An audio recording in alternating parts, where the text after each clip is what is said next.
Hi again, my name is Nicole Sharp, and I am an advocate for domestic violence awareness because I experienced domestic violence growing up as a child, and I want my life and my mother's life to somehow help to make a change to eradicate domestic violence from our society. I believe that domestic violence is something that shouldn't be in a civilized society of human beings who can communicate verbally. There's other ways to communicate besides lifting your hands and hurting someone or even using your words in a hurtful manner. So I hope that my book that I wrote, The End of November, Growing Up with Domestic Violence, which details my memories growing up with domestic violence, would help people to pull back and take a look again at better ways to communicate and to avoid domestic violence and domestic abuse in their lives. I wrote this book and it can be found on Amazon with the intention of helping people to leave situations, helping people to not be abusers, and helping children like myself to know that they're not alone and there is life after losing a parent to domestic violence like I did. So, without further ado, I've been reading chapters of my book, and we're up to chapter 16. And this one is entitled A Shell. So, please follow along with me. My family decided to bury my mother in a sprawling cemetery in Queens, New York.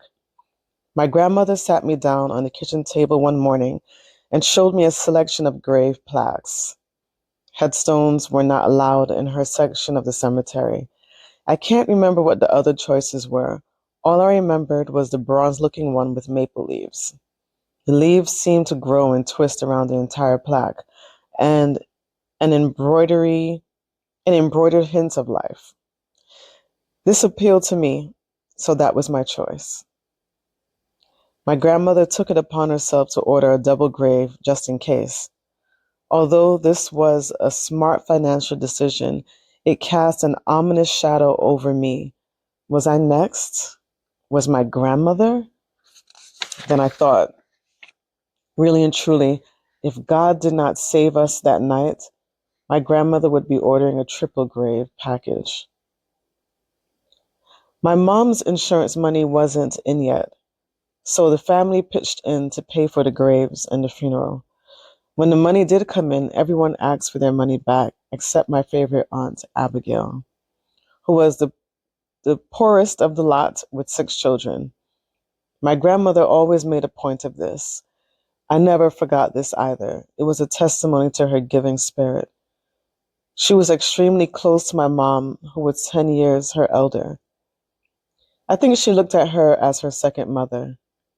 For the most part, everyone did, being that my mom was the oldest girl and so easy to get along with. When my mom laughed, it was a hearty laugh, a real one. There was nothing fake about her. She would throw her head back, eyes shut, and a smile as wide as the horizon. Then her head would come back down with a kiki. You really had to hear it. It was infectious. I would pass by her as she enjoyed a joke on the phone, and not knowing what she was laughing at, I would laugh just because her laughter and happiness was contagious. I would imitate her laugh perfectly for her, and this would just make her laugh even more. To this day, my favorite auntie misses her big sister to the point that I can see the gaping hole in her soul. She is not the same person on the outside.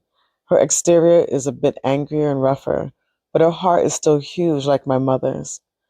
My mother would give generously to those in need, to charities or just to people she came upon who needed help. My favorite auntie is the same way. These ladies would literally take the clothes off their backs if you needed them to. They were very much alike, except my aunt was more aggressive than my mom. I can see why she walks around like she has lost an arm or a leg. That dreaded day finally came, the wake.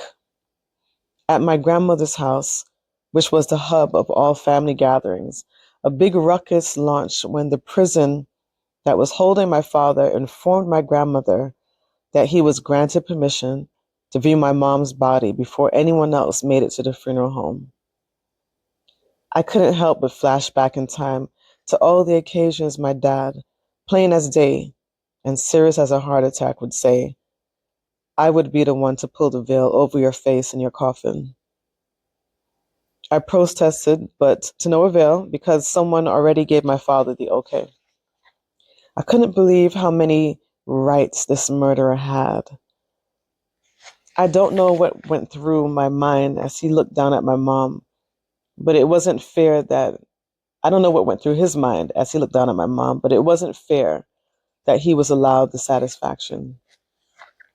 I didn't want to go to the wake. I didn't see the point of going to look at a shell. My mother was not in that coffin. It was just a shell. She was full of life and love and laughter. That thing laying in the casket was nothing but the packaging that all of her essence came wrapped in. Without her, it was nothing. So why should I go to look at this thing, I thought. I wasn't getting dressed like everyone else at my grandmother's house. Someone asked me why I wasn't preparing to leave. When I told them I wasn't planning on going, I thought that would be the end of the story, not by a long shot. I never thought they would force me to go, but they did. I guess I should be there because to everyone else, it was my mother laying there, and being the eldest child, I would have to be present. When I got there, without exaggeration, a little over 100 people were already in attendance, early as ever. I just felt eyes falling all over me. My natural shyness didn't come into play this day. It was overwhelmed by other stronger emotions. I sat in the last seat in the back of the funeral parlor with my sister, following everything that I did. This wasn't fair enough. This wasn't far enough, from the casket, though. I could still see it, and this wasn't part of my plan. Then, my grandmother and Aunt Abigail said, "Come sit up front." I immediately protested. Already, I didn't want to be there. They should have, they should have been happy that I showed up. Now they wanted me to have a front row seat. Aunt Abigail clenched her teeth and stared at me with this scary, demanding look. Trying not to make a scene, she insisted that I get up that instant and sit up front with my grandmother. My sister and I made our way to the seats, but on the way there, I was directed to view the body. Okay, this was really getting out of hand. Now I have to view the shell. It felt as if I swallowed my heart and my stomach muscles started cramping again in an effort to get rid of it. I wanted to scream, cry, throw up, pee myself, run, pass out, everything. I saw her. She looked like she was sleeping too perfectly. Her hands were folded gently, one on top of the other. Whoever styled my mom's hair did a wonderful job of hiding all of the patches that were left behind after my father pulled out stalks of hair that night. The police had Ziploc bags filled with my mommy's hair. Makeup was packed on her face like cement. Mommy would never wear so much. And the dress, a tragic configuration of white lace upon white lace. She would never wear that. This is how I was thrown back to reality. This wasn't mommy. I started yelling, "That's not my mommy. That's not my mommy." I heard my voice, but I couldn't snatch it back or control it. Automatically, my little sister started wailing. This started a chain reaction of other people wailing my mother's name, "Heather!" People just started coming over to comfort us. Someone, I can't remember who, told me to touch her hand as if this would comfort me. I couldn't take it anymore. I don't know how many times I said this is not my mommy, but before I knew it, my sister and I were escorted out of the parlor into the lobby. It was much brighter and airier there, although many people were still bustling around. I floated around like a ghost. I can't remember any comforting words anyone tried to say to me that day. All I remember is one of my father's friends nicknamed Dutch, standing up and looking pissed when he said, I could be home watching Jeopardy. Could this day get any worse? If he really had to say this out loud, couldn't he have waited for me to get out of earshot? For that moment, Dutch represented my father. I wanted to release all the anger I had onto this half of a man. I imagined myself beating him down to a pulp until he apologized, but instead I backed away from him. I ended up telling a relative when he returned home, and that just when we returned home to my grandmother's house, and that just caused another big ruckus at my grandmother's house. Many big ruckuses came to pass. The root cause? Everyone, with the exception of Dutch, Miss Mommy, and they didn't know what to do with themselves. They didn't know how to process this. They couldn't get their hands on my father, so they just walked around angry. I used to hear my mom say that she didn't have any friends. She said I was her best friend. I melted when she told me that not too long before she died. It was better than her telling me that she loved me, which she didn't say very often, but she didn't need to because she showed me. It was obvious. The next day was the funeral. I can't remember one thing that happened at the funeral, not one word of the service, nothing. All I remember is that it took place at a church. As my sister and I accompanied my other relatives, sat in the limo on the way to the cemetery, I couldn't help but stare at the hearse in front of us, a shell laid inside of the coffin, not my mom.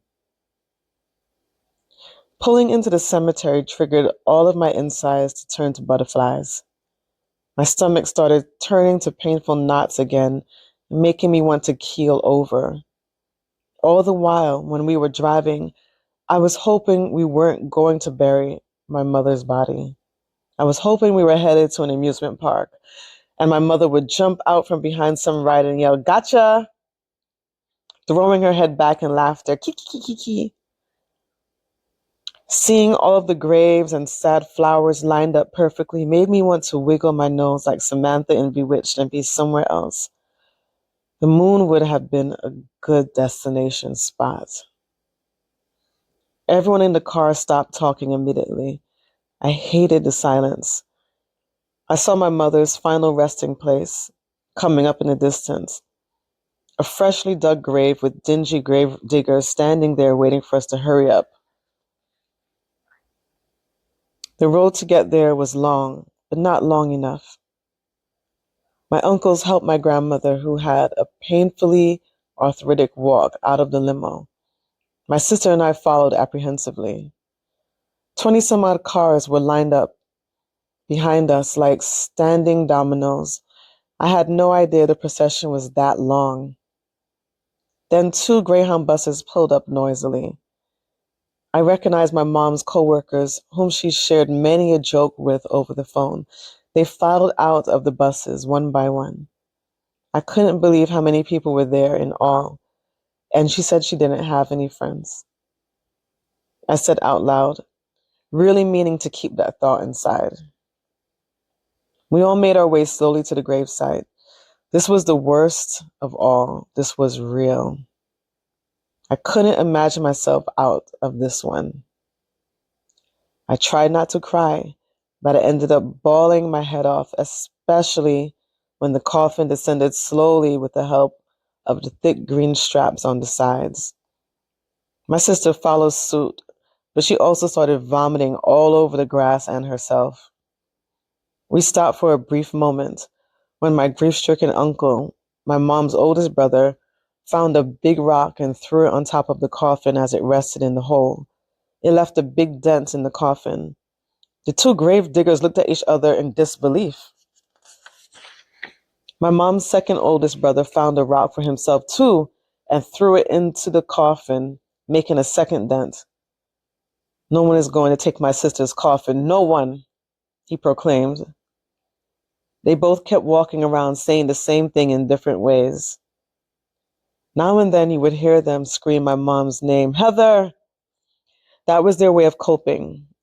I believe they thought if they called her name long enough and loud enough, she would appear.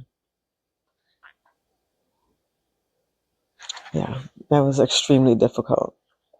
Extremely difficult. And I do want to mention that it was a couple years before I had a dream about being a bird flying over that same gravesite.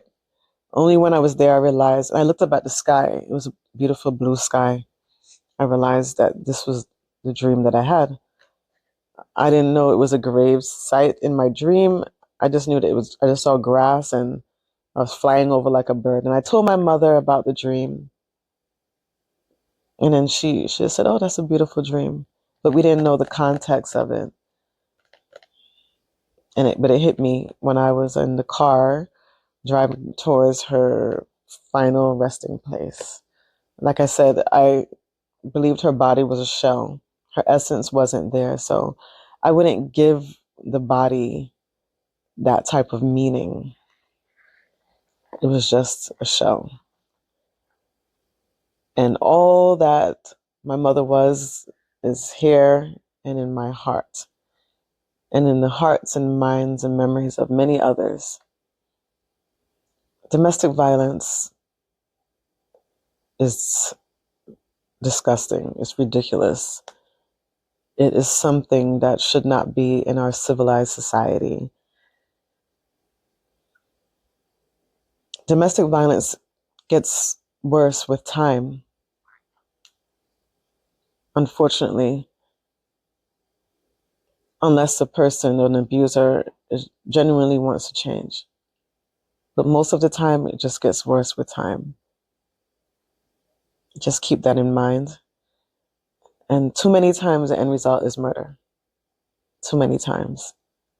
And so I hope that my book, The End of November, and my mother's legacy will be able to help others to end domestic violence. Please like and subscribe, and please share. It will help many people, I believe. Thank you so much for listening.